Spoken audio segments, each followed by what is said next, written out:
আসসালামু আলাইকুম। আমি আরিফুল ইসলাম আছি আপনাদের সাথে। আজকে আমরা আরো একটি নতুন ভিডিও নিয়ে আপনাদের মাঝে হাজির হয়েছি। আজকে আমরা দেখব যারা এসএসসি অথবা দাখিল পরীক্ষা দিচ্ছেন, তাদের যে দু একটা সাবজেক্ট আসলে রিকাউন্টিং করা দরকার ছিল বা পূর্ণ নিরীক্ষণের দরকার ছিল, তারা যে আবেদন করছিলেন সে আবেদন মূলত কোন অবস্থায় আছে, আসলে আপনারা যে আবেদন করেছেন সেই আবেদনগুলো আসলে অ্যাক্টিভ হয়েছে কিনা বা অ্যাপ্রুভ হয়েছে কিনা সেই বিষয়টা আপনারা কিভাবে দেখবেন সেই বিষয়টি আজকে আমরা সম্পূর্ণ এই ভিডিওতে আলোচনা করবো এবং দেখবো।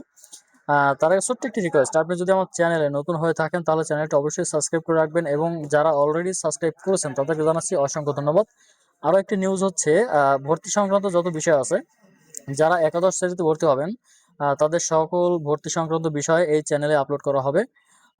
সেজন্য অবশ্যই আপনারা চ্যানেলটি সাবস্ক্রাইব করে রাখবেন। তো আমরা সর্বপ্রথম গুগলে চলে আসবো।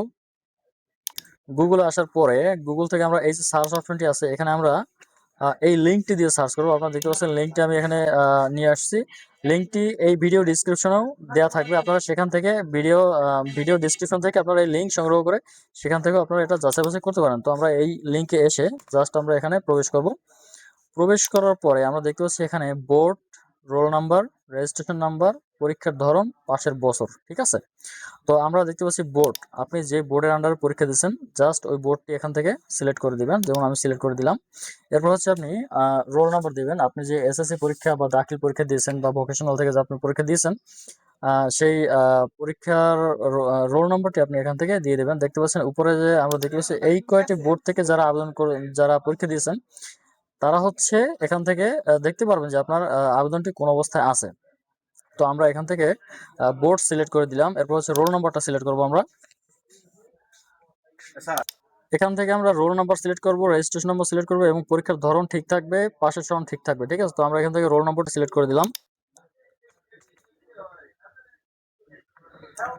রোল নাম্বার সিলেক্ট করার পরে আমাদের এখানে রেজিস্ট্রেশন নং দিতে হবে। আপনি আপনার এডমিট কার্ডে যে রেজিস্ট্রেশন নম্বরটি আছে সেই রেজিস্ট্রেশন নম্বরটি এখানে দিয়ে দেবেন। এরপর হচ্ছে পরীক্ষার ধরন এবং পাশের বছর, এটা এভেলে ঠিক থাকবে, এরকম ঠিক থাকবে। এরপর হচ্ছে জমা দিন অপশনে ক্লিক করবেন।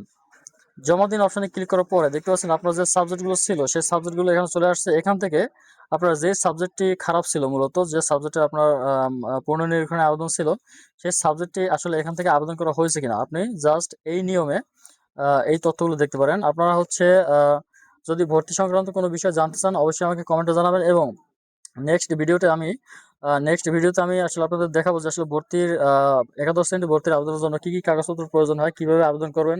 সম্পূর্ণ বিষয়বস্তু আমার এই চ্যানেলে পাবেন। অবশ্যই চ্যানেলটি সাবস্ক্রাইব করে রাখবেন, এবং আপনারা এই নিয়মে আবেদনের পুনর্নিরীক্ষণ যারা আবেদন করবেন, বোর্ড পরীক্ষার যারা পুনর্নিরীক্ষণে আবেদন করবেন, তারা আবেদনের সর্বশেষ অবস্থা, ঠিক আছে, সর্বশেষ অবস্থাটি কোন অবস্থা আছে এই সিস্টেমে এই পন্থা অবলম্বন করে আপনারা দেখতে পারেন বা জানতে পারেন। ভিডিওটি ভালো লাগে অবশ্যই লাইক করবেন, কমেন্ট করবেন এবং শেয়ার করে দেবেন।